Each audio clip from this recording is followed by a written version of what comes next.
Good afternoon सब लोग को, गुड आफ्टरनून। देखिए, आपको कल समझाए थे बेसिक चीज़ों के बारे में, आज उसके आगे समझाएंगे। बेसिक वगैरह चीज़ें कंप्लीट हो जाए। आप लोग को बोले थे हम ऑक्सफोर्ड स्कूल एटलस लेने के लिए, एक एटलस की बुक बोले थे लेने के लिए। आप लोग के पास वो बुक रहनी चाहिए, तभी काम करेगा। फ्रंट इंड पे जब 6-7 हज़ार लड़के आ जाए सब, तो बाकी लड़कों को बैक इंड पे लगा दीजिएगा, ठीक है। आगे देखते हैं बाबू, आज का क्लास स्टार्ट करते हैं। सब लोग को गुड आफ्टरनून।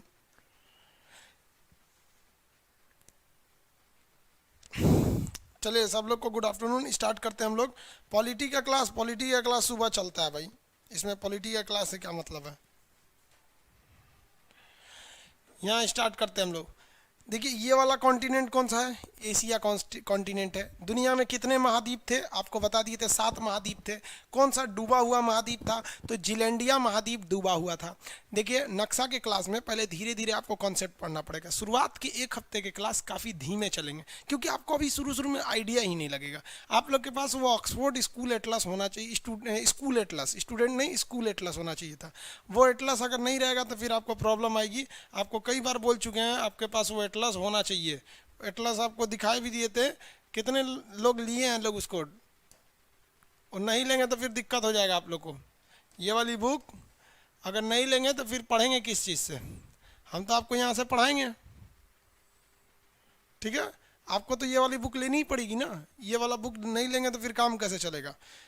सब लोग के पास ये बुक 1 से 2 दिन के अंदर हो जाना चाहिए, वरना 1 से 2 दिन बाद जब पूरा फुल फ्लेजेड से स्टार्ट कर देंगे तो फिर समझ में नहीं आएगा आपको।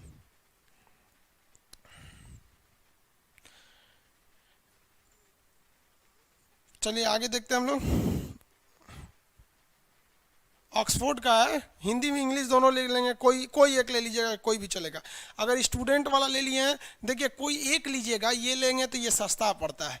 और अगर दूसरा कोई ले लेंगे ना, तो हम पेज नंबर कोई और बोलेंगे। जैसे हम इस बुक का बोल दिए पेज नंबर 45 खोलिए, और आपके पास 40 दूसरा बुक है तो उसमें भी रहेगा, लेकिन वो चीज़ चला जाएगा किसी और पेज में। फिर आपको क्या होने लगेगी, प्रॉब्लम होने लगेगी। इसलिए ये वाली बुक ज़्यादा प्रीफर कीजिए इसको लेने के लिए। ये सस्ता है इसलिए हम आपको बोल रहे हैं। ये वाली बुक थोड़ी ज़्यादा सस्ती होने की वजह से या इजी है इसको लेना। आगे आज हम लोग स्टार्ट करते हैं, एशिया के बारे में कुछ समझना चालू करते हैं। ये महाद्वीप कौन सा भैया? एशिया महाद्वीप है।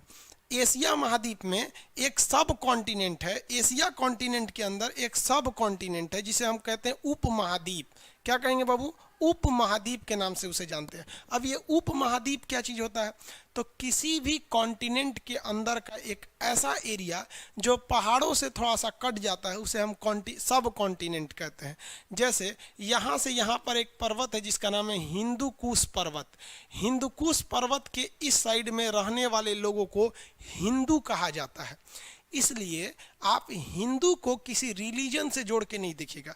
हिंदू कोई धर्म नहीं है, ये एक एरिया के लोगों का नाम है। जैसे बिहारी, बिहारी कोई धर्म का नाम थोड़ी है भाई। बिहार में रहने वाला मुसलमान भी बिहारी है, हिंदू भी बिहारी है, जैन भी बिहार है। कश्मीर में रहने वाला कश्मीरी, महाराष्ट्र में रहने वाला मराठी। तो उस तरह से इस पर्वत के इस साइड रहने वाले, हिंदुकुश पर्वत के इस साइड रहने वाले को हिंदू कहा जाता था। लेकिन यहाँ पर 90% जो जनसंख्या थी पहले, वो सनातन धर्म को मानती थी। इसलिए इस हिंदुओं में ज़्यादातर सनातन धर्म वालों को क्या कहा जाने लगा? हिंदू कहा जाने लगा। अब जबकि अगर खुद देखिए, हिंदू धर्म तो है नहीं, ये तो एक नाम है। इसे क्या कहा जाता है? ओरिजिनल धर्म तो सनातन धर्म है, जबकि इसे क्या कहने लगे लोग? हिंदू कहने लगे, क्योंकि यहाँ ज़्यादातर सनातन धर्म को मानने वाले थे। ऐसे ही एक प्रॉब्लम मुसलमानों के साथ हो गई। मुसलमानों में क्या होता है कि अगर कोई बड़ा व्यक्ति है तो उसे हजरत कहा जाता है। हजरत आप बैठिए, समझ में गया? और कोई नॉर्मल आदमी है तो जनाब बोले, और जनाब बैठिए, जनाब या हजरत कहते हैं। और बराबरी का रहता है ना, तो उसे मियाँ कहा जाता है। और मियाँ क्या हालचाल है, समझ में आ गया कि नहीं है? तो मियाँ का मतलब होता है दोस्त, नहीं कहते हैं अरे भाई और क्या हालचाल। तो मियाँ का मतलब क्या होता है? दोस्त। तो मुसलमानों में उर्दू में क्या कहा जाता है? और मियाँ सब ठीक ठाक। तो एक मुसलमान दूसरे मुसलमान को कहता था और दोस्त ठीक हो? तो वो भी बोलता है हाँ दोस्त हम भी ठीक है। और मियाँ तुम कैसे हो? तो जो बाकी के लोगों को लगा कि एक मुसलमान दूसरे मुसलमान को मियाँ कह रहा है, तो मुसलमानों को लोग मियाँ मियाँ कहने लगे। अभी मुसलमान को कह दीजिएगा मियाँ तो गुस्सा आ जाता है। अरे भाई, उसको सनातन धर्म को तूने हिंदू बना दिया, मुसलमान को मियाँ बना दिया। चलो कोई बात नहीं, समझ आ गया। आगे देखते हैं। ये ये वाला पर्वत हो गया हिंदुकुश पर्वत। आगे बढ़े। अब इस हिंदुकुश पर्वत के इस साइड से एक और माउंटेन जाता है। ये माउंटेन का नाम है आपका हिमालय पर्वत। ये ऊपर वाला हो गया हिमालय, ये हिमालय हो गया, यहाँ पर देखिए ये हिमालय हो गए। यह जहाँ दोनों जाके लड़ जाते हैं ना, ये दोनों पहाड़, एक पहाड़ दूसरे पहाड़ पे लड़ जाता है। एक गधा दूसरे गधा पे चढ़ जाएगा तो दो गो गधा हो जाएगा। तो एक इधर से पहाड़, एक इधर से पहाड़, दोनों जाके चढ़ गया तो ये एकदम बड़ा पहाड़ हो गया। इसको हम लोग कहते हैं पामीर का पठार। क्या कहेंगे इसे? पामीर का पठार। दुनिया का छत कहा जाता है। दुनिया का छत किसे कहते हैं? पामीर का पठार। ये चाइना में है। ये दो पर्वतों से, इधर से कौन आ गया? हिंदुकुश, इधर से चला गया हिमालय। आगे बढ़ते रहेंगे, धीरे धीरे समझ में आएगा। अभी आपको हम इंट्रोड्यूस कर रहे हैं, अभी भी आपको एटलस का क्लास स्टार्ट नहीं है। अभी तो हम आपको बउआ की तरह, कैसे नर्सरी क्लास में जब एडमिशन होगा तो आप किसी भी क्लास में घूम जाइए, कुछ खा पी लीजिए, कोई चीज़ नहीं। अभी आपको 2-3 दिन समय लगेंगे पूरा एडजस्ट होने में, इतना जल्दी ये नहीं समझ में आ जाएगा। पहले थोड़ा सा आपको धीरे धीरे आइडिया लगाएगा। पॉलिटी की क्लास में पेमेंट होने के बाद क्लास ओपन नहीं हो रहा है। लोल कहीं का, तू लोग बकलोल है, तू लोग का करम फोर कहीं का। नाम और अपना पेमेंट का स्लिप व्हाट्सअप करके भेज दो। छोटा कहीं का बुद्धि नाम का चीज़ नहीं है। तुम्हें खाली इतना बोलता है कि पेमेंट नहीं हो रहा है, तो कहाँ से कोई तुमको सर्च करेगा? हाँ, बेवकूफ़ कहीं का, पढ़ा लिखा बेवकूफ़ है। तुम अगर मैसेज कर दे तो मेरा पेमेंट नहीं हो रहा है, तो क्या 2 लाख लड़कों में कहाँ खोजेगा आदमी कि तुम कौन हो? मोबाइल नंबर जो पेमेंट भेजो उसको और उसमें भेज दो। बुद्धि नाम का चीज़ नहीं है। हम पढ़ा लिखा उतना नहीं रहता है सब। दिल गुर्दा कोई कोई नहीं भेजिए यहाँ पर। ज्योग्राफी का क्लास आगे स्टार्ट होगा। ये बुक दुकान पे मिलेगा, ऑक्सफोर्ड स्कूल वाला।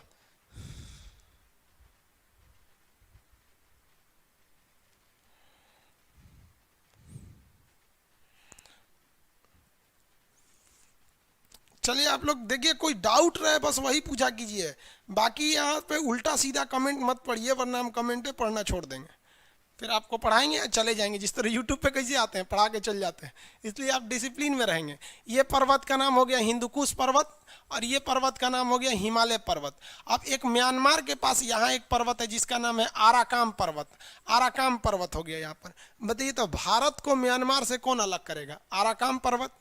भारत को चाइना से कौन अलग करेगा? कौन सा पर्वत अलग करेगा भैया? हिमालय पर्वत। और ये इधर कौन अलग करेगा? ये हो गया हमारा हिंदुकुश पर्वत। अब खुद देखिए नीचे में कौन सा हो गया? नीचे में ये समुंदर हो गया।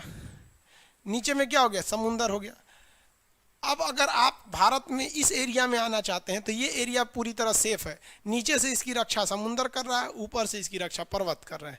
तो ये अपने ही महाद्वीप यानी एशिया महाद्वीप में ही ये एक एरिया थोड़ा सा कट गया है। और यहाँ का जो कल्चर है वो बाकी के लोगों के कल्चर से अलग है। जैसे देखिए, अगर इंडिया, पाकिस्तान, इंडिया, अब ये बांग्लादेश, नेपाल, भूटान, इस सब का कल्चर देखेंगे तो हम ही लोग की तरह। इन लोग का खाना पीना भी लगभग हम ही लोग की तरह मिलेगा आपको। ऐसा नहीं है कि लकड़ी से खाएगा सब चाइना वालों की तरह। ये खाली चाउमीन बर्गर उल्टा सीधा खा के रह जाता है, उतना तो हम लोग नाश्ता कर जाते हैं लोग। तो इन लोग का कल्चर भी एक जैसे है, इसलिए इसे हम लोग सब कॉन्टिनेंट कहते हैं। इसे हम लोग उप महाद्वीप कहते हैं। अब आप बताइए, इस उप महाद्वीप में आपको सबसे बड़ा देश कौन सा दिख रहा है? तो इसमें सबसे बड़ा देश भारत दिख रहा है। तो इसे हम भारतीय उप महाद्वीप या इंडियन सब कॉन्टिनेंट कहते हैं। इस इंडियन सब कॉन्टिनेंट में कौन कौन आएगा? तो आपको यहाँ से दिखेगा भारत आएगा, यहाँ दिखेगा पाकिस्तान। तो इंडिया, पाकिस्तान, नेपाल, भूटान। यहाँ ये है नेपाल, यहाँ है भूटान। तो यहाँ कौन कौन आएगा? देखिए बताइए, पहला इंडिया, पाकिस्तान, नेपाल, भूटान, और ये है आपका बांग्लादेश। ये बांग्लादेश। म्यांमार तो आएगा नहीं, ये पहाड़ के इस साइड चला गया। चाइना आएगा नहीं, ये पहाड़ के उस साइड चला गया। अफगानिस्तान भी पहाड़ के उस साइड चला गया। तो जो जो इस पहाड़ के अंदर आते हैं वो भारतीय उपमहाद्वीप में आते हैं। इसमें क्वेश्चन रहेगा, क्या श्रीलंका आएगा? श्रीलंका नहीं आएगा। रीजन क्या है? ये समुंदर के बाहर चला गया।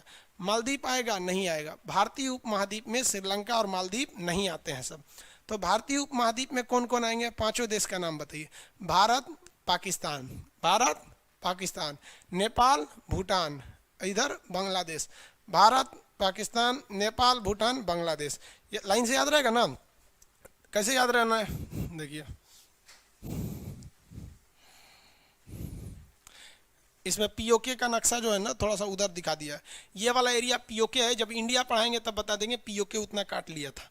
आगे देखिए, पहला देश बोलिए तो भारत, पाकिस्तान, नेपाल, भूटान, बांग्लादेश। पांचों याद रहेंगे सब ना? कौन कौन आते हैं सब? लाइन से बोलिएगा। लाइन गड़बड़ नहीं होनी चाहिए, सीक्वेंस नहीं गड़बड़ होना चाहिए। भारत, पाकिस्तान, नेपाल, भूटान, बांग्लादेश। भारत, पाकिस्तान, नेपाल, भूटान, बांग्लादेश, ये भारतीय उपमहाद्वीप में आते हैं। आपसे कहेगा इनमें से कौन सा देश भारतीय उपमहाद्वीप में नहीं आता है, तो भाई इन पांचों को छोड़ के तो कोई भी नहीं आता है। लेकिन आप ऑप्शन नंबर बी लगा दीजिएगा, श्रीलंका लिखा रहता है, ठीक है। क्वेश्चन आएगा इनमें से कौन सा भारतीय उपमहाद्वीप में नहीं आता, ऑप्शन नंबर बी, पढ़िएगा भी नहीं, श्रीलंका लिखा रहता है। समझ में आ गया? पढ़ा पढ़ा के हम बुढ़ा गए, नक्शे पढ़ा पढ़ा के। चलिए आगे समझते हैं। तो ये आपको उपमहाद्वीप हो गया।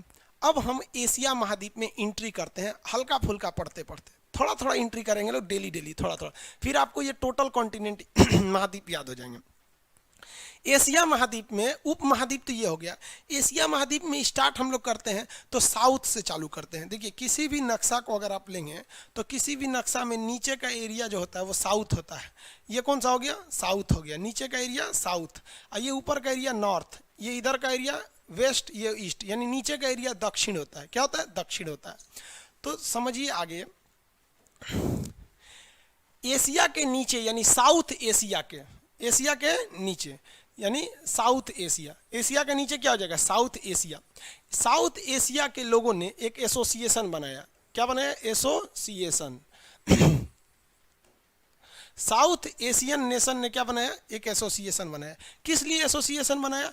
अपने क्षेत्र में आपसी सहयोग बनाने के लिए। तो किस लिए? रीजनल कोऑपरेशन के लिए, कोऑपरेशन के लिए, रीजनल कोऑपरेशन के लिए। तो साउथ एशियन एसोसिएशन मतलब दक्षिण एशिया के लोगों ने, नाम से समझिए, साउथ एशियन एसोसिएशन मतलब ये एशिया का जो साउथ का एरिया है, तो साउथ एशियन एसोसिएशन यानी एशिया के नीचे का एरिया, साउथ एशियन एसोसिएशन जो है, इस एशिया के नीचे के लोगों ने एक एसोसिएशन बनाया। किस लिए? रीजनल कोऑपरेशन के लिए, कि हम आपसी सहयोग करेंगे, आपस में मिलजुल कर रहेंगे। तो इसी को कहा गया, south Asian association for regional cooperation को सार्क कहा गया। क्या कहा गया? सार्क। तो सार्क एक देश है, ये देशों का समूह है सार्क देश। इसको हिंदी में कहते हैं दक्षिण एशियाई क्षेत्रीय सहयोग संगठन, जिसे दक्षेस कहते हैं। क्या कहते हैं? दक्षेस। तो ये सार्क देश है। क्वेश्चन आपसे पूछेगा सार्क में कितने कंट्री आते हैं? क्या कहेगा? सार्क में कितने कंट्री आते हैं?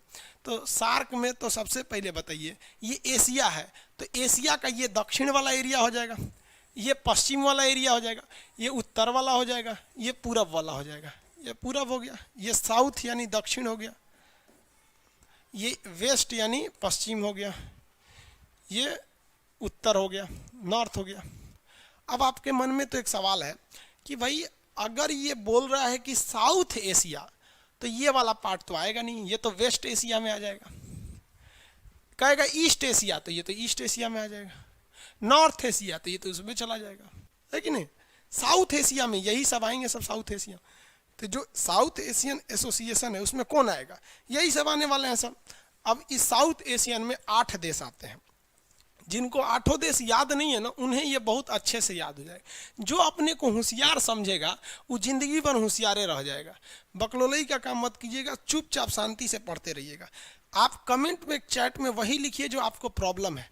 गुड मॉर्निंग, गुड आफ्टरनून नहीं लिखिए बाबू। हम गुड आफ्टरनून, गुड मॉर्निंग करेंगे, उसमें दिखेगा भी नहीं कितने लोग करके चलेगा, है कि नहीं? बात समझिए, पढ़े लिखे आप लोग, इसलिए जो प्रॉब्लम आएगा वही लिखा करेंगे लोग। अब इसमें 8 देश में से कौन कौन है? आसियान फिर लिखते हैं बाबू, आसियान अलग होगा। ऑक्सफोर्ड एटलस का संस्करण नहीं मिल रहा है। आज हम एक बार मार्केट में देख लेते हैं मिल रहा है कि नहीं। नहीं मिल रहा है। सुधीर पटेल जी, पंडित पटेल नहीं, पंडित जी हैं। वीडियो क्वालिटी लो है, आप देहात में रह रहे होंगे इसलिए आपका लो है। 8 देश आते हैं, देखिए ध्यान से। सार्क में पहले सार्क देखिए, फिर 8 देश आते हैं। सब लोग अब कंसंट्रेट होइए यहाँ पर। पहला देश आता है मालदीव। ये एशिया का सबसे छोटा देश है, इतनी टुकड़ों में है।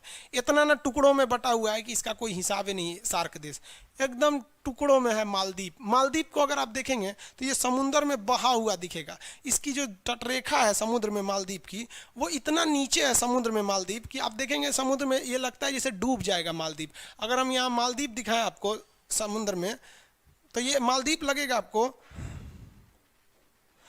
पूरे तरह से डूबा हुआ। मालदीव मालदीव एक मुस्लिम कंट्री है। देखिए पूरी लगेगा कि पूरी तरह से डूबा हुआ है। यहाँ सब लोग घूमने जाते हैं। ये देखिए मालदीव, ऐसे ही टुकड़ों टुकड़ों में मालदीव आपको मिलेंगे सब। यहाँ दिख रही है मालदीव, कुछ यहाँ पर है, कुछ वहाँ है, कुछ वहाँ है, तो सब लोग वहाँ छुट्टी मनाने जाते हैं मालदीव में। तो मालदीव बेसिकली जो है ना टूरिस्ट का एक हब एरिया है, यहाँ सब घूमने जाते हैं सर। इस तरह से घर और मालदीव में मिलेगा आपको यहाँ पर इस टाइप का। और ये मालदीव वाले जितने लोग होते हैं ये छुट्टियां मनाने के लिए मालदीव में अक्सर जाया करते हैं लोग। हमारे यहाँ आप लोग में भी जाइएगा लोग भाई छुट्टी उट्टी मनाने, शादी ब्याह हो जाएगा ना तो मैडम को लेके कहाँ जाइएगा आप लोग, मालदीव में। इस तरह से आपको एक ठो घर दे देगा सर घूमने फिरने के लिए। देखिए कितना बेहतरीन टाइप का लग रहा है मालदीव। पानी अगर बढ़ेगा समुंदर में ना सबसे पहले मालदीव डूब जाएगा। देखिए तो भैया कितनी ऊंचाई है इसकी, कत्ता थोड़ा सा पानी मिलेगा उधर चला जाएगा। अभी पानी में घर बनाया है देखिए इस तरह से। तो एशिया का सबसे छोटा देश है मालदीव। अगर समुद्र का स्तर उठेगा तो एशिया में डूबने वाला पहला देश मालदीव होगा। 1 से 1.5 मीटर ऊंचा है, ये डूब जाएगा। लेकिन इसकी इकोनॉमी इतनी बेहतरीन ढंग से है कि यहाँ पर बहुत से लोग टूरिस्ट आते हैं और सबसे ज़्यादा फायदा जो होता है उन्हें टूरिस्ट से होता है। कुछ कर जो घूमने जाते हैं ना दिल खोल के पैसा उड़ाते हैं। 10 दिन आएंगे तो लाखों रुपया फूंक के चलाएंगे सर। और जो परमानेंट वहीं का रहने वाला है उसको पता है कौन सा सामान महंगा मिलेगा कौन सस्ता मिलेगा। आज देखिए ना कितना बेहतरीन है, झोपड़ी टाइप का बना दिया, अंदर एसी है, यहाँ बाहर कुर्सी लगा दिया बैठने के लिए। यहाँ एक तो आपको छोट मोट ऐसे मछली उछली मारते रहिए, यहाँ ज़्यादा गड्ढा होगा नहीं यहाँ पर। खूब बेहतरीन बना दिया मालदीव को। तो एशिया में सार्क में सबसे नीचे कौन आ गया, मालदीव आ गया। समझ में आ गया कि नहीं आ गया। तो ये कौन हो गया, मालदीव। मालदीव की राजधानी माले। जो जो देश बताएंगे आपको उसकी राजधानी याद रहना चाहिए। यहाँ पर ये मुस्लिम कंट्री है, यहाँ ज़्यादातर लोग मुस्लिम रहते हैं। आगे बढ़ें, पहला मालदीव हो गया। दूसरा देखेंगे तो दूसरा में आ जाएगा श्रीलंका। दूसरी कंट्री में श्रीलंका आ जाएगी। खांसी हो गया, कोरोना तो ना हो गया हमको। ये हो गया श्रीलंका। श्रीलंका यहाँ पर अशोक ने अपने बेटा तथा बेटा महेंद्र और बेटी संघमित्रा को कहाँ भेजा था, तो वो भेजा था श्रीलंका में। श्रीलंका में बौद्ध धर्म के लोगों को अधिकता है। यहाँ रावण भी था, आपको पता है कि रावण कहाँ का था, श्रीलंका का रहने वाला। श्रीलंका की पहले राजधानी कोलंबो थे, अभी श्री जयवर्धनपुरम हो गई है। तो सार्क में पहला देश नीचे से बोलिए तो मालदीव, दूसरा हो गया श्रीलंका। समझ में आ गया। सीता जी 83 दिन की 84 दिन तक लंका में रही थी और वापस शुद्ध आई थी पवित्र रूप से। ये मर्यादा पुरुषोत्तम की राम की बहादुरी से ज़्यादा रावण की इंसानियत थी। वो एक सतयुग था जो इंसानियत था। हालांकि रावण को तो श्राप था कि सीता जी के पास जाएगा तो जल के भस्म हो जाएगा। वो तो बेचारा अपने पिंड छोड़ाने के लिए सीता जी का अपहरण किया कि राम जी के हाथ में मरेंगे तो हमारा राक्षस योनि से फुर्सत मिलेगा। ये तो विधि का विधान था। तो ये श्रीलंका। अभी आप कहेंगे कि सर श्रीलंका के बारे में ज़्यादा कुछ बताए नहीं, तो बाबू पहले आप ये देख लीजिए श्रीलंका है क्या, फिर हम श्रीलंका के अंदर जाके एक एक एरिया बताएंगे जो एग्जाम में पूछता है।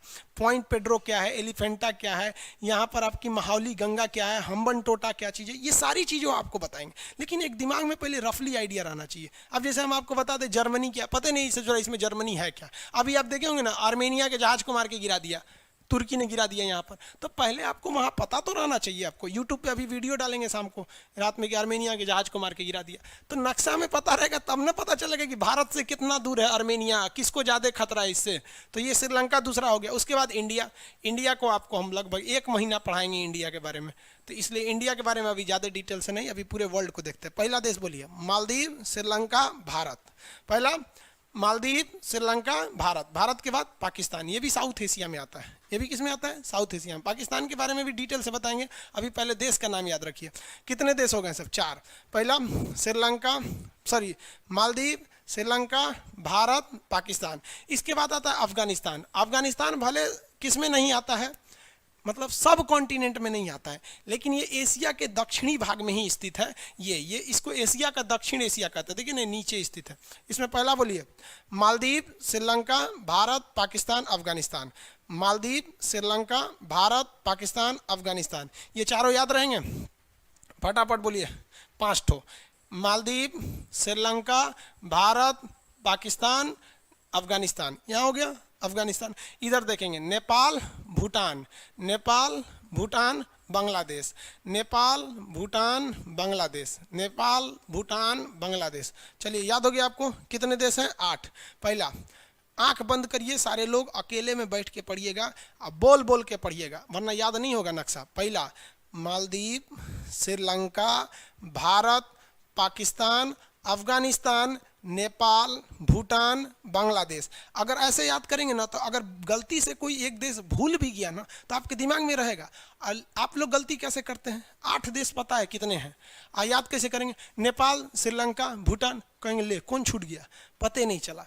यही है हमारे हिंदुस्तान की खराबी, ऐसी पढ़ा दिया जाता है लड़कों को, क्योंकि उन्हें पता ही नहीं चलता हम कौन सा बोले कौन सा छूट गया।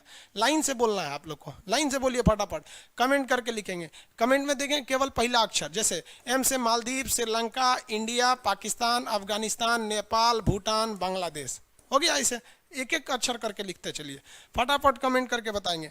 पहला मालदीव, श्रीलंका, भारत, पाकिस्तान, नेपाल, भूटान, बांग्लादेश, हो गया। मालदीव, श्रीलंका, भारत, पाकिस्तान, नेपाल, भूटान, बांग्लादेश, इस तरह से याद रखना है। आपको लोगों को लगेगा बड़ी पढ़ने में विद्वान है, पढ़ाई कुछ भी नहीं है बाबू, बहुत सिंपल है। 8 देश, 8 देश मतलब मुश्किल से 3 सेकंड, मुश्किल से कितना second, 3 second. Maldives, Sri Lanka, Bharat, Pakistan, Nepal, Bhutan, Bangladesh, 2 second हुआ ही, समझ में आ गया। 2 सेकंड बहुत है, फटाफट लिख के जवाब दीजिए।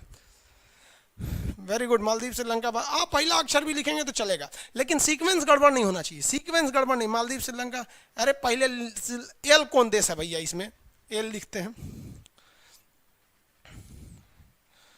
एस एल श्रीलंका, बस एस लिख दीजिए, समझ जाएंगे श्रीलंका, एस एल लिखने की क्या जरूरत है। आई से इंडिया, वेरी गुड,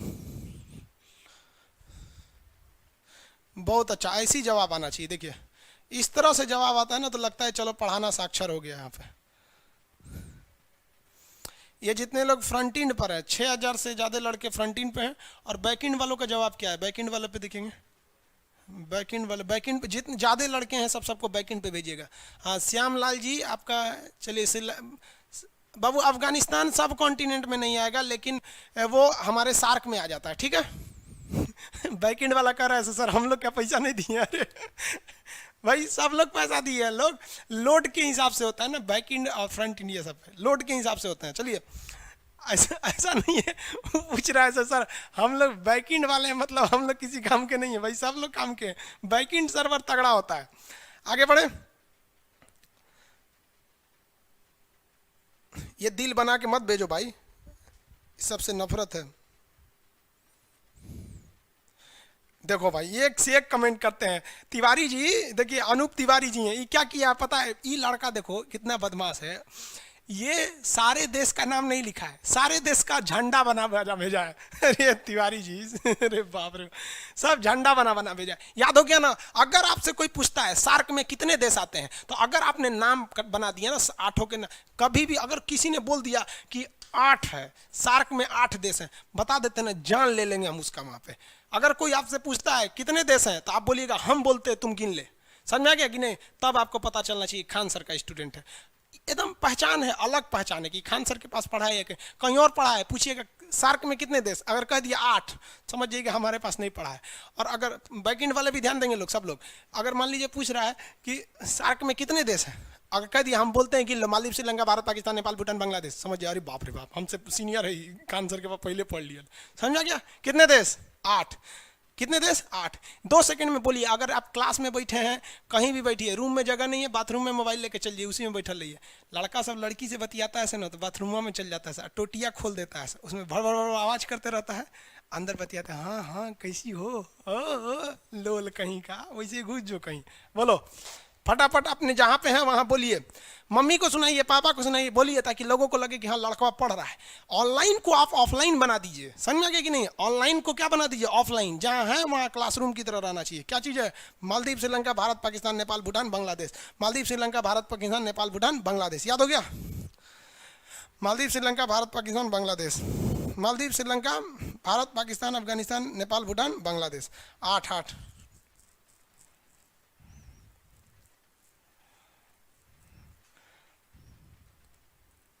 समरकंद आ गया भाई, समरकंद, अरे भाई अभी सार्के का कोई खास नहीं, अब आगे बढ़े।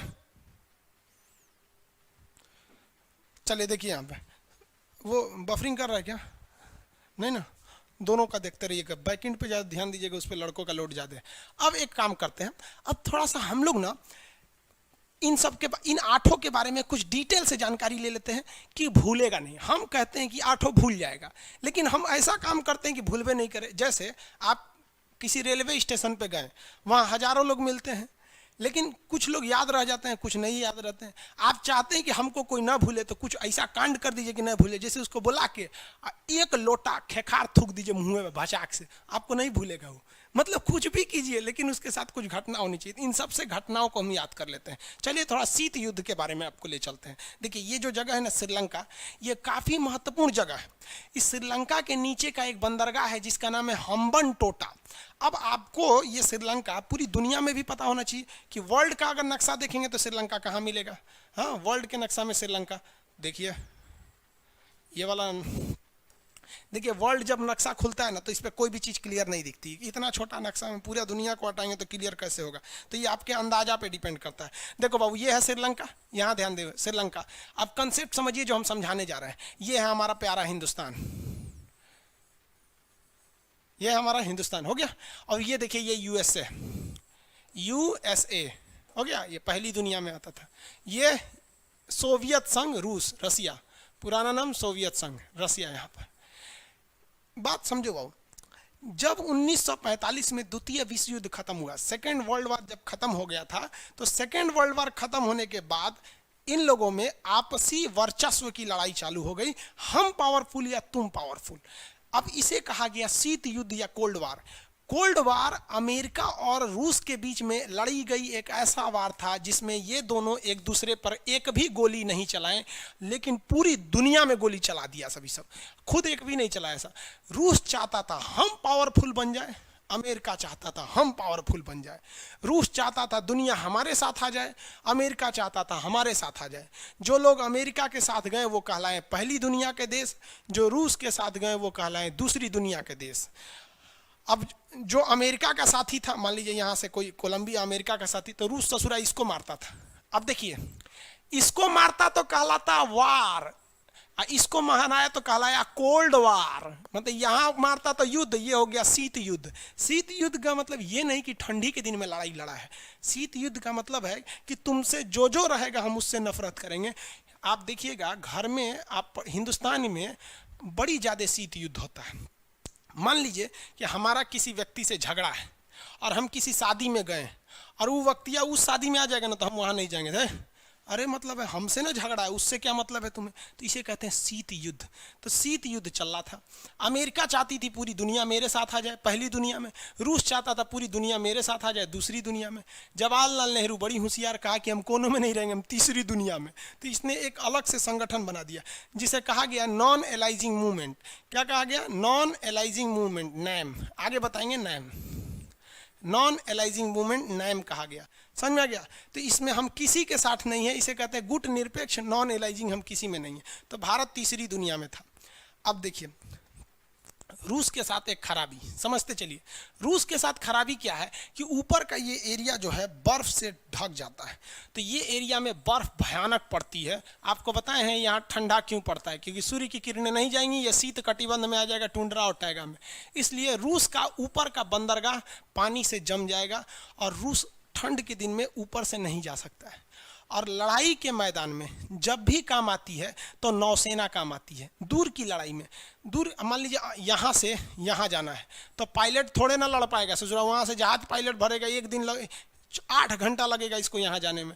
8 घंटा गाड़ी चलाने के बाद आपको थक जाएंगे, कहीं दूर तरीके कौन लड़ाई लड़ेगा, पैदल सेना तो जाएगी नहीं। तब इसमें काम कौन आती है? नौसेना काम आती है। नहीं अभी समझा देते हैं। उसमें बैकएंड वाले लोग आप लोग परेशान नहीं रहिए, सब लोग को बता देते हैं। बैकएंड पे थोड़ा सा सर्वर लोड ज़्यादा है, इसलिए वहाँ पे थोड़ा सा बफर कर सकता है, वो भी 1-2 मिनट में शांत हो जाएगा। तो ये ऊपर से ये नहीं जा सकता है, तब ये क्या करेगा? नौसेना भेजेगा, क्योंकि नौसेना की जहाज़ें बड़ी बड़ी होती हैं, उसमें बेडरूम सोने होने का सब जगह होता है। सारे फौजी सोए रहेंगे, जो चलाने वाले रहेंगे 8-10 तो वो चलाएंगे। जब ये नौसेना की जहाज़ें यहाँ पहुँच जाएगी तो वो सब जग के इसको मार देंगे सब। तो दूर की लड़ाई में कौन काम आता है? नौसेना काम आती है। अब एक खराबी देखो भैया, ये जो है आपका अमेरिका, यूएसए, इसके पास बर्फ नहीं जमता है क्योंकि ये तो बहुत दूर है। तो इसकी नौसेना यहाँ तक जा सकती थी, लेकिन उसकी कैसे आती? तब इसके लिए रूस जो था इस रास्ते से आता था, इस रास्ते से जाके हमला करता, लंबा पड़ जाता। तो रूस जो है वो ठंडी में इधर से नहीं आ सकता था, वो ठंड के दिन में इधर से आता था। अमेरिका ने कहा कि अगर हम क्या चीज? अगर हम रूस को इधर ही रोक दें तो ठंडी में ये इधर से आइए नहीं सकता, हम इधर रोक देंगे, और हम युद्ध जानबूझ करेंगे ठंड में कि ठंड में वो इधर से आएगा नहीं, इधर हम रोक देंगे, मरा जाएगा। तो इसके लिए अमेरिका ने शीत युद्ध में सहारा लिया किसका? श्रीलंका का। अब आइए श्रीलंका जो मेन टॉपिक था, यही है ना श्रीलंका। आइए, हम लोग का हिंदुस्तान है, हाँ, वर्ल्ड के नक्शा में बाबू क्लियर नहीं दिखता है, इसलिए क्लियर करने के लिए हम वहाँ ले जाएंगे आपको। यह है ना श्रीलंका आपका, ये भारत में, यहाँ क्लियर दिखेगा। वर्ल्ड के नक्शा में कैसे क्लियर दिखेगा कोई चीज़? तो यहाँ समझिए, आइडिया लगाइए यहाँ पे। तो अमेरिका ने श्रीलंका को खूब पैसा दिया, करोड़ों रुपया मदद दिया कि रेलवे बनाओ, ये बनाओ, वो बनाओ, दुनिया भर का चीज़। और उसके बाद कहा, ए श्रीलंका, तुम अपने नीचे का जो बंदरगाह है जिसका नाम है हम्बनटोटा, याद रखिएगा, हम्बनटोटा कहाँ पर है? श्रीलंका में है। हम्बनटोटा एक बंदरगाह का नाम है जो श्रीलंका में है। हम्बनटोटा बंदरगाह को अमेरिका ने कहा कि भाई तुम इसको हमको दे दो, इसका किराया तुम हमसे लेना। हम यहाँ पर रडार और ट्रांसमीटर स्टेशन बैठाएंगे जो ये बता सके कि यहाँ से कितनी जहाज़ें गुजर रही हैं। तो श्रीलंका ने कहा ठीक है, ले लीजिए, आप किराया देवे करेंगे, इतना हमको फ्री में मदद करबे किए, एगो बंदरगाह ले लीजिए, क्या हो जाएगा। श्रीलंका ससुराल निकला लोल, इसको पते नहीं कि इससे सबसे बड़ा सरदर्द हो जाएगा रूस को। और अभी चल रहा है शीत युद्ध। शीत युद्ध में दोनों जो है एक दूसरे के कट्टर दुश्मन थे सब। शीत युद्ध में दोनों क्या थे? एक दूसरे के कट्टर दुश्मन। अब ये बकलोल निकला श्रीलंका, दे दिया उसको बंदरगाह। अब यहाँ पर ये ट्रांसमीटर स्टेशन लगाने का काम चालू कर दिया। कौन से बंदरगाह पे? कमेंट करके बताएंगे बंदरगाह का नाम। बंदरगाह का नाम हम्बनटोटा। बंदरगाह का नाम फटाफट बताएंगे। बंदरगाह का नाम हम्बनटोटा। वेरी गुड, बंदरगाह का नाम हम्बनटोटा। बैकेंड वाले लोग सब लोग का जवाब सही है, हम्बनटोटा। बंदरगाह का नाम हो गया हम्बनटोटा। किसी को कोई दिक्कत नहीं? अब यहाँ समझिए, रूस जो था, रूस अगर चुपचाप हाथ से हाथ पे रख के बैठता तो रूस तो मारा जाता। ठंडी के दिन में उधर से जाएगा नहीं, इधर से जाएगा तो सब पता चल जाएगा कितनी जहाजें गई हैं। अमेरिका यहीं पे इंतजार करेगा, धो देगा यहीं पे, ला मार हो जाएगा, दूसरे के खेत में ही सुरक्षित हो जाएगा। तो रूस कहा कि अरे भाई साहब, श्रीलंका छोड़ दे, उसको मत दे। तो श्रीलंका का काहे नहीं देंगे, पैसा दिया है, भाड़ा देगा, देंगे हम। अब पगला गया रूस। तो रूस बोला भारत को, रूस किसको बोला? भारत को। हिंदुस्तान को कहा कि हिंदुस्तान, तुम हमारी ज़िंदगी आज बचा लो, ज़िंदगी भर हम तुम्हारा एहसान नहीं भूलेंगे। तो उस समय इंदिरा गांधी थी, कहीं क्या करना है बताइए, हम आपका एहसान कैसे भूलें, बोलिए क्या करना है। तो इंदिरा गांधी से कहा कि कुछ भी करिए आप, हमको मतलब नहीं है, आपको जितना पैसा चाहिए हम देंगे, आप बस यहाँ से अमेरिका को भगा दीजिए। किसको भगा दीजिए? अमेरिका को भगा दीजिए। अब अमेरिका को भगाना कैसे श्रीलंका से? तो श्रीलंका से भगाने के लिए भारत ने चाल चला। भारत ने क्या किया कि तमिलनाडु, ये श्रीलंका के, ये भारत का निचला राज्य है तमिलनाडु, तमिलनाडु के बहुत से लोग श्रीलंका में काम करते हैं, बसे हुए हैं श्रीलंका में। तो भारत ने कहा एक काम करते हैं, श्रीलंका से कैसे अमेरिका को भगाएंगे। तो उन्होंने क्या किया, तमिलनाडु के लोगों का एक संगठन है जिसका नाम था, उन्होंने तैयार कर दिया लिट्टे, LTTE, LTTE, liberation tigers of Tamil इलम। इसका नाम क्या है? लिबरेशन टाइगर्स ऑफ तमिल इलम, लिबरेशन टाइगर्स ऑफ तमिल इलम। ये एक विद्रोही संगठन है। ये घुस गया श्रीलंका में और कहा कि श्रीलंका को दो भाग में बांटो, ऊपर का श्रीलंका मेरा और नीचे का श्रीलंका मेरा। ये भाई श्रीलंका का हम तो अपने छोट हैं, हमरा और बांटेगा तो हम खत्म हो जाएंगे। तो LTT वालों ने कहा कि अरे तब हमसे लड़ाई लड़ो। इन लोग को हथियार भारत से मिल ही जा रहा था, क्योंकि रूस का कहना था कि भाई कुछ भी करके यहाँ से अमेरिका को भगाओ हम्बनटोटा से। अब LTT वालों ने जितना काट मार हो गया श्रीलंका में, इतना बवाल हुआ LTT वालों से, इतना मार काट हुआ कि श्रीलंका समझ गया, श्रीलंका भारत से कह रहा है कि भारत काहे लिए ऐसा कर रहे हैं। तो भारत ने कहा कि तू सोच रखूँ कि यहाँ से, हाँ, हम्बनटोटा दिला बिना का जरूरत हुआ, अमेरिका को भगाओ वहाँ से। तो श्रीलंका अमेरिका से कहता है कि भैया तू यहाँ से अपना ट्रांसमीटर स्टेशन अपना लेके चल जाओ यहाँ पे, और नहीं तो हमारा ये LTT वाला मार डालेगा। हम सब समझ रहे हैं इसके पीछे कौन है। तो यहाँ से अमेरिका को जाना पड़ा। और यहाँ से जब अमेरिका चला गया तो जो रूस था वो बहुत खुश हुआ भारत पे और कहा कि जीवन में कभी भी जरूरत पड़ेगा तो हम तुम्हारे साथ खड़े रहेंगे। तो आप बताइए, रूस भारत के साथ रहता है कि नहीं रहता है? रहता है। श्रीलंका में हमवन टोटा के चक्कर में बहुत लोग मराए थे लोग, एलटीटी वालों ने मार दिया। और जब अमेरिका चला गया ना तो भारत एलटीटी वालों को मार दिया। जा यहाँ पे इसलिए एलटीटी वालों ने मिला तो सोनिया गांधी के लड़का राजीव गांधी को उड़ा दिया, कहा कि तुम हमारे साथ खिलवाड़ कर रहा था, तुमको उससे बंदरगाह भगाना था तो तुम हमको भेज दिया, हम वहाँ पे कितने लोगों को मारे, फिर तुम हमको मार दिया। तो अंतर्राष्ट्रीय चीज़ों में कोई किसी का दोस्त नहीं होता है। एलटीटी समझ गया, कहेगा कि एलटीटी की समस्या कहाँ पर है? एलटीटी की समस्या कहाँ पर है? एलटीटी संगठन श्रीलंका में थी, मारे उड़ के खत्म कर दिया गया। समझा कैसे? एलटीटी ने किसको भगा दिया? अमेरिका को। हम लोग किसको भगा दिए? एलटीटी को। बाढ़ में जाओ। इसका बदला चुकाना पड़ा राजीव गांधी को, बम से उड़ा दिया सब राजीव गांधी को। आज भी रूस जो है, आज भी रूस किसके साथ रहता है? भारत के साथ। हम लोगों ने उसका बहुत बहुत कांड किया है। अब अमेरिका के लिए ना एगो नया दुश्मन हो गया। कौन? भारत। क्योंकि अमेरिका जान रहा था कि यही चोट्टा किया है, इसी की वजह से भागे हैं, इसलिए अब वो भारत से भी बहुत खफा हो गया। कहा कि भारत हम तुमसे भी अब बदला लेंगे। इसके लिए अब वो देखिए, ये यहाँ क्यों आना चाहता था? शीत युद्ध में डायरेक्ट हमला नहीं करेंगे हम, तुमको घेर घार के रखेंगे ताकि हम कभी भी तुम पे भारी पड़े। अब यहाँ पर है नेपाल। अब यहाँ देखिए आते हैं, अमेरिका अब कहाँ एंट्री मार रहा है? नेपाल में। सोचा कि अगर नेपाल में घुस जाएंगे तो हमारा नया दुश्मन बना है भारत, इनको भी देख लेंगे, चीन को भी देख लेंगे, और यहाँ से जहाज लेके सड़क से घुस जाएंगे रूस में। यहाँ से कितना मिनट लगेगा? 20 मिनट में तो रूस घुस जाएंगे। इसलिए अब अमेरिका का निशाना श्रीलंका नहीं था, अमेरिका का निशाना था नेपाल। अब ये नेपाल में एंट्री कैसे करे? तो इसने क्या किया, देखा कि नेपाल के लोगों में आँख खराब होने की समस्या बड़ी ज़्यादा है, वहाँ की जलवायु ऐसी है कि बड़ी जल्दी आँख वहाँ डिस्टर्ब हो जाता है। तो अमेरिका ने अपने हजारों डॉक्टरों को नेपाल में भेजा और कहा कि देखो यहाँ के लोगों का आँख खराब हो जाता है, फ्री में इलाज करो। तो अमेरिका से आँख के हजारों डॉक्टर आए, फ्री में इलाज किए। यहाँ पर हॉस्पिटल खोला गया, कॉलेज खोला गया, यहाँ एक से एक आँख के डॉक्टर को बनाया गया। समझ में आ गया कि नहीं? आज भी आँख का इलाज होता है नेपाल में बहुत अच्छा से। नेपाल पूछा कि अमेरिका इतना तुम पैसा काहे खर्चा कर रहा है हमारे ऊपर, हमारा आँख का डॉक्टर फ्री में, कॉलेज फ्री में। तो नेपाल का भारत ने, अमेरिका ने कहा, ए नेपाल सुनो ना, हमको तुम यहाँ एगो एयरपोर्ट बनाने को दे दो भाड़ा पे, हम उसका किराया देंगे, बनाएंगे हम ही सब, किराया देंगे। नेपाल का ठीक है ले लीजिए, कोई दिक्कत नहीं, आप हमारे लिए इतना कर रहे हैं। बकलोलवा इसको समझ में नहीं आ रहा है श्रीलंका का भी क्या हाल हुआ है कितना लोग कटाए हैं वहाँ श्रीलंका में, 6 लाख लोग मारा गए थे वहाँ। श्रीलंका का क्या, अभी ये एयरपोर्ट देने जा रहा है। जब यहाँ उस समय नेपाल में प्रधानमंत्री नहीं होते थे, राजा होते थे वहाँ पर, तो ये कहा ठीक है ले लीजिए हमसे एयरपोर्ट। जैसे वहाँ का राजा कहा कि ठीक है एयरपोर्ट ले लीजिए, नहीं खबर लीक हो गया, चाइना कहा कि रे नेपालवा कहीं चोट्टा कहीं का, तुम हमरे सीधाने ले आके तुम चाइना को देगा, अमेरिका को देगा। अब नेपाल कहा कि हम तोड़ा ना छोड़ेंगे। तो भारत ने कहा कि भाई चाइना उससे निपटा देगा। चाइना यहाँ पर ना, चाइना के उस समय राष्ट्रपति हुआ था माओ त्से-तुंग, माओ राष्ट्रपति थे। तो माओ ने अपनी 2-4 गो आतंकवादियों को घुसा दिया, जिसे कहा गया माओवादी। क्या कहा गया? माओवादी। भारत ने क्या घुसा दिया था? एलटीटी। चाइना ने क्या घुसा दिया? माओवादी। अब ये माओवादी चाइना में घुस गए। चाइना को पता था कि भारत ने श्रीलंका से अमेरिका को कैसे भगाया, यहाँ अशांति पैदा करके।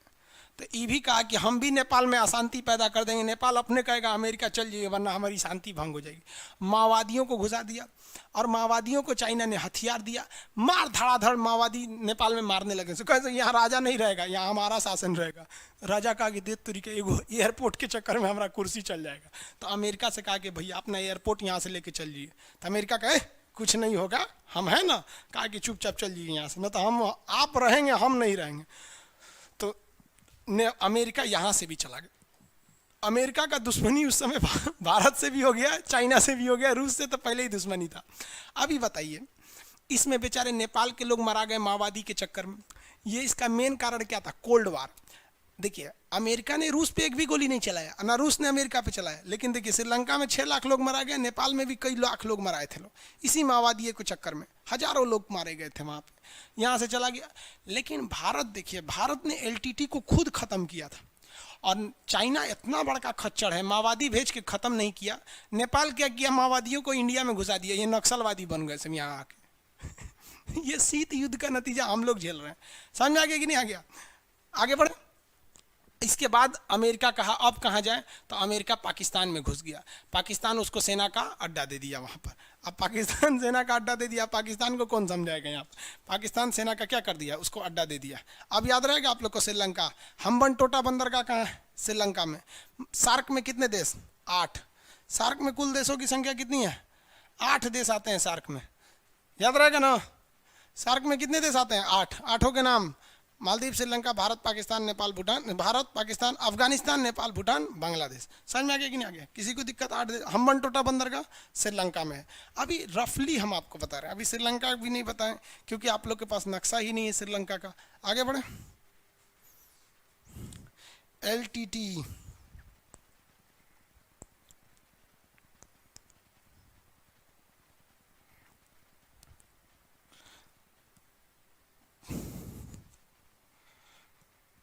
आगे बढ़ जाए ना। रसिया उधर से हमला, भाई अलास्का की ओर से हमला नहीं कर सकता। युद्ध के समय में चारों ओर से हमला करना चाहिए ना, कोई एक डायरेक्शन में थोड़ी ना। इसलिए सब चाहता है कि हम चारों ओर से हमला करें। इसलिए हम्बनटोटा का एरिया को ये सॉरी अमेरिका ने क्या किया था, प्रीफर किया था। ये जगह बोलिए कौन सा हो गया? मालदीव, श्रीलंका, भारत, पाकिस्तान, अफगानिस्तान, नेपाल, भूटान, बांग्लादेश। श्रीलंका के बारे में और अच्छा से पढ़ाई करते हैं लोग। चलिए श्रीलंका के बारे में देखते हैं।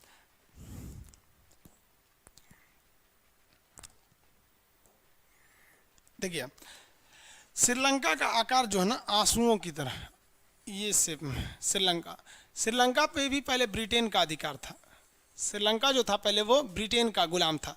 श्रीलंका का ऊपरी भाग जो है जाफना कहलाता है। श्रीलंका का ऊपरी भाग जाफना कहलाएगा। देखिए ध्यान से, हल्का इस तरह बता दे रहे हैं श्रीलंका टाइप का। श्रीलंका का जो ऊपरी भाग है क्या कहलाता है? जाफना कहलाता है। आपके पास नक्शा नहीं है ना, जाफना। एक्चुअली आपके पास एटलस नहीं है, कोशिश करिएगा एटलस खरीदने के लिए। श्रीलंका का ऊपरी भाग क्या कहलाता है? जाफना कहलाता है। जाफना में कौन घुस गए थे? LTT। और जाफना के निचला भाग का नाम है एलिफेंटा। क्या नाम है इसका?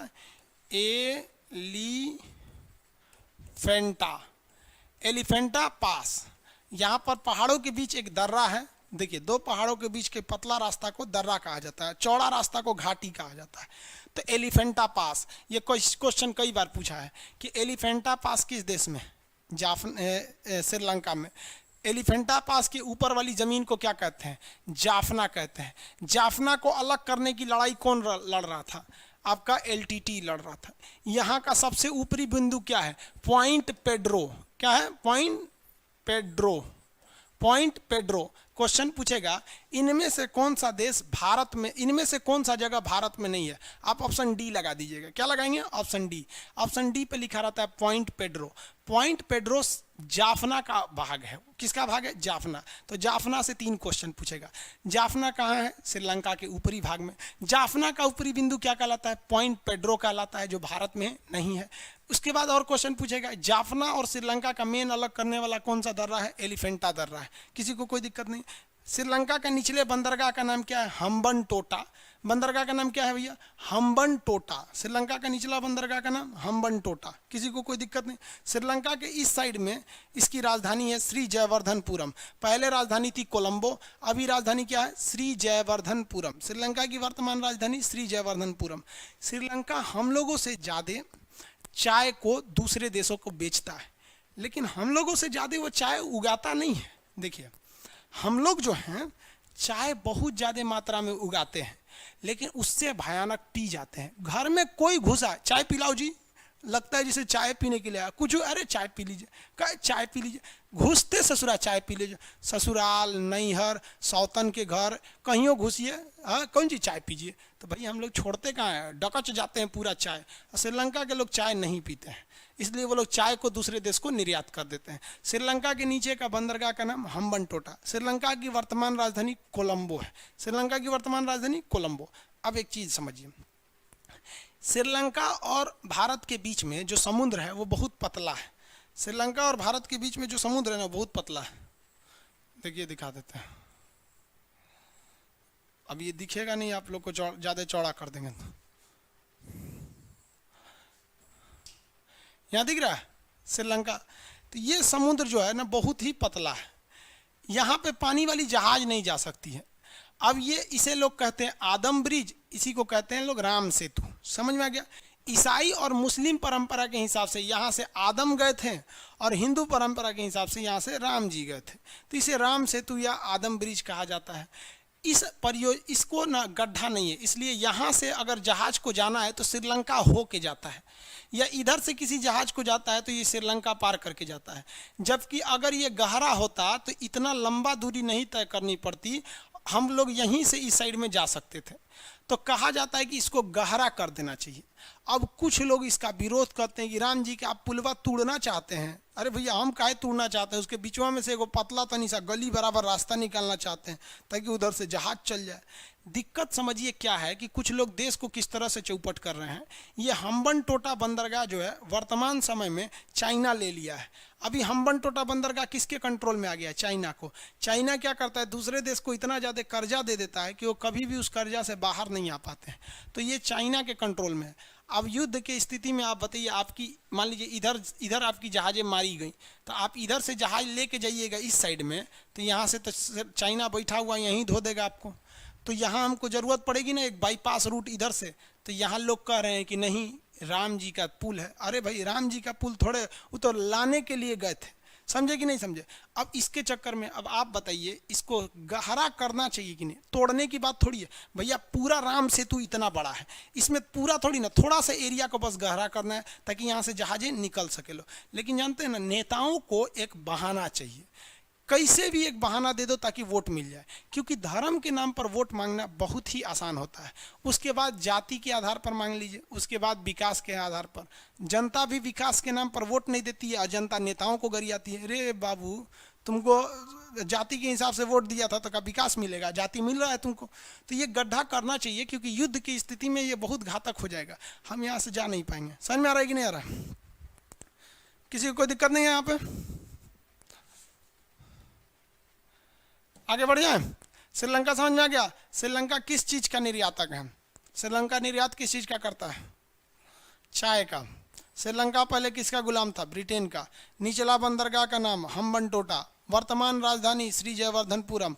उससे पहले की राजधानी श्रीलंका की उससे पहले बहुत पहले अनुराधापुर राजधानी थी उसकी।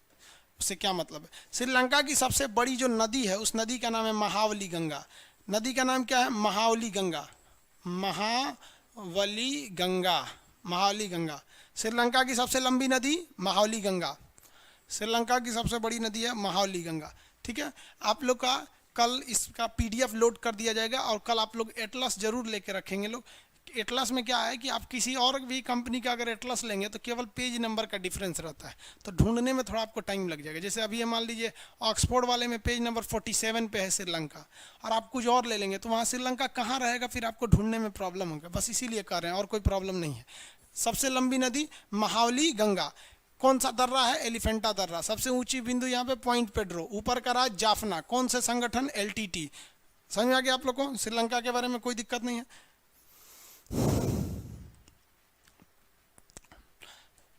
चलिए आप बताइए तो सार्क में कितने देश आते हैं?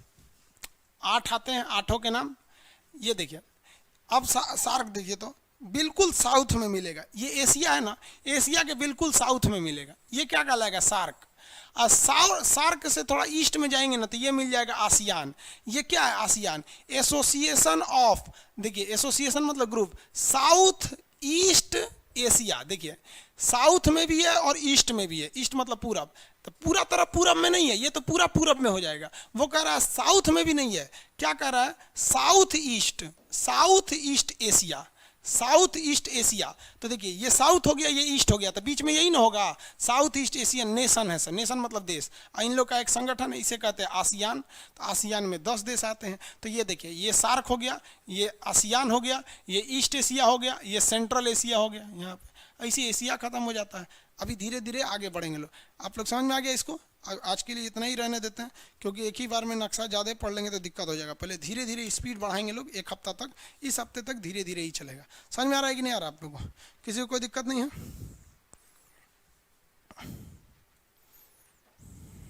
बुक के राइटर का नाम, नक्शा है इसमें, राइटर कहाँ से आएगा? सर्वे ऑफ इंडिया बनाती है, ऑक्सफोर्ड का है। बाबू पेज नंबर दोनों का बता। ज्ञानेंद्र कुमार बोल रहे हैं कि सर दोनों का पेज नंबर बता दीजिएगा। भाई कोई तीसरा किताब खरीद के ले जाएगा तो हम आपको पढ़ाई का चीज़ याद रखेंगे, पेज नंबर ही याद करते रहेंगे? हम किताब लेके यहाँ नहीं ना बैठते हैं। आगे देखते हैं हम लोग।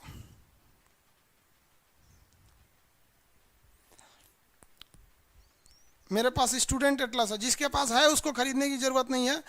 आप जब खरीदिएगा तो कोशिश कीजिएगा स्कूल एटलस खरीदने के लिए, ठीक है? एलटीटी वगैरह सब समझ में। पाकिस्तान का झंडा कौन ला रहा है इसमें? भेज देंगे पाकिस्तान, शांत हो जाओगे बाबू। पाकिस्तान का झंडा देख लेंगे, ब्लॉक कर देंगे तुमको इसमें। आगे चलते हैं, चलिए आज के लिए इतना ही रहने देते हैं।